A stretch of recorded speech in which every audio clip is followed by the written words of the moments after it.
My name's Garrison. So this is a 1968 Chevy C10. So first off, we pulled this truck out of a field, and I noticed it had the E.B. Smith Nashville dealer tag on it. And I was like, well, I'm going to do a little research on it. It's a little bit before my time, and so we started looking up pictures, just trying to see what the dealership looked like, and we found a picture that had a Chevy C10. It had a Camaro and a Corvair, and this dealership opened in 1968, and this is a 1968 truck. So they only had one blue one, to my knowledge, that year whenever they opened. So this is that truck that's in that picture, and it just really it really surprised me. So we left all the original patina because you want to keep that nature's artwork in it.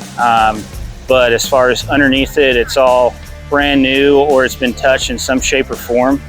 And then especially on the inside, that is brand new. So everything we went through, we did a full demo on it, sanded it all down, painted it, and put brand new everything in it, and actually did upgrades. So there's a Bluetooth radio in there, there's vintage air. These trucks didn't come with AC in it. So it's got air conditioning, heat, which is nice. And then we pulled the motor out of it, and put a brand new Crate 350 in it with a turbo 400 transmission. The whole drive lines, it's all new. The whole front suspension is new. You know, brand new, just about everything except for the paint. The paint on the bed now, that is new. You know, we're able to really mimic what was on the front of it and really add that character all the way to the back. And there is some parts that are brand new that we just decided to paint, so it would basically match the truck. And you know, we wanted to keep the history on it. So the bumper is actually brand new, come from LMC, and we have a little technique that we did, and you basically create a pattern out of cardboard, and you just cut it around. You just really want to tear it, actually, not cut it, and you can just spray your texture on there, and that way it has kind of a natural look and not a man-made look, and you can have that textured on there, and it feels like rust even though it's brand new. So I don't think some people would want to go get a brand new bumper and paint on it, but that's a part of the look, you know. So you have those markings, like on the firewall, it has the 22 on it, you know, when they're coming off the line.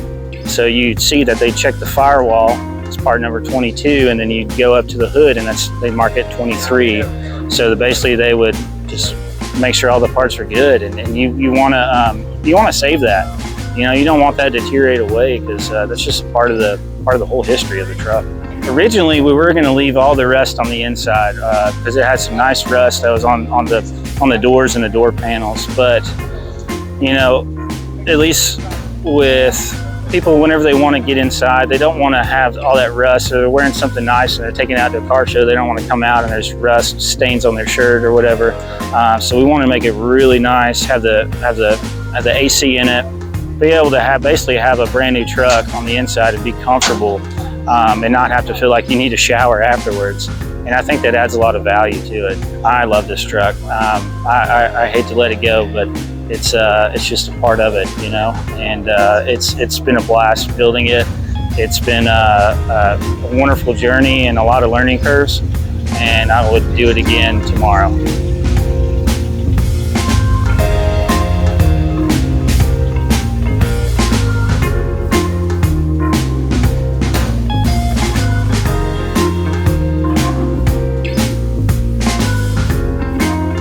Barry Fodor, my wife Deborah. We own this 1953 Good Humor ice cream truck. It was originally built in New Jersey, assembly plant, shipped to North Carolina to an upfitter back in the 50s to have it equipped for Good Humor as an ice cream truck.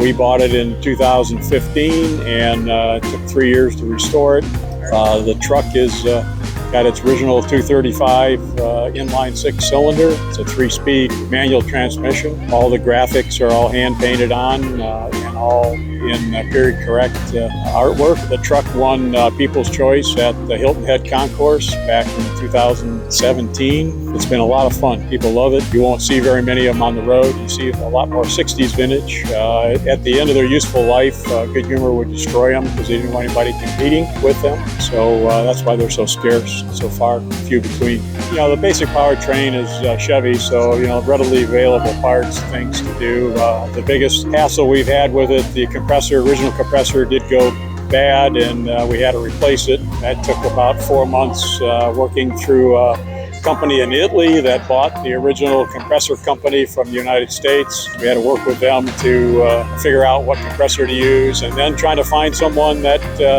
knows about cold plates is really difficult, and setting the pressures and so forth. We lucked out and found a fellow that knew all about them. And lo and behold, the cold plates actually were made here in Columbia, Tennessee back in the 50s. So the company still exists, and Dole plates. And so we made connections there, and so it's fully operational and works great. It takes about 30 hours to cool down to minus 27.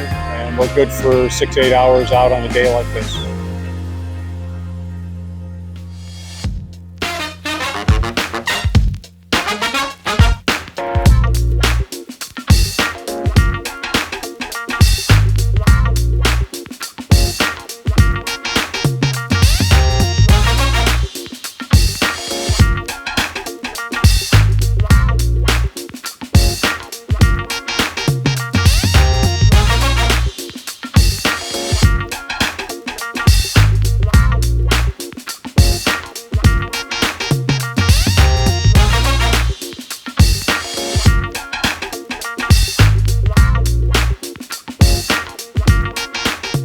This is George Pavel. I'm the manager of the build. This is the owner, Ted Wiersbicky from Belmont, Ohio. Make of the model is a 55 Chevrolet 3100 pickup truck, step side. It's far from a daily driver. We built the truck to do the indoor show ISCA competitions with it. It is pretty stock in appearing body-wise, but as far as the chassis goes, it's where all the modifications kind of begin. It's got a C4 Corvette suspension, running gear, and later model 383 roller motor. Yeah, the paint is actually it's a mid-70s Jeep Wrangler color, and tinted it just kind of what we wanted, a non-metallic, a little bit different in your face kind of color. Paul Atkins from down south here actually did an interior in this truck. It has a white suede leather headliner in it, so certainly be no smoking on board on this vehicle. All the tan leather in it for a nice offset and contrast to really make the truck work. We kind of stepped up and had Chris Coddington build the wheels for us. Kind of took an existing wheel that they had and did some modifications to get them to fit this vehicle well. So essentially they're kind of like a one-off style wheel that he does, but also modified a little bit that really fit this vehicle pretty well.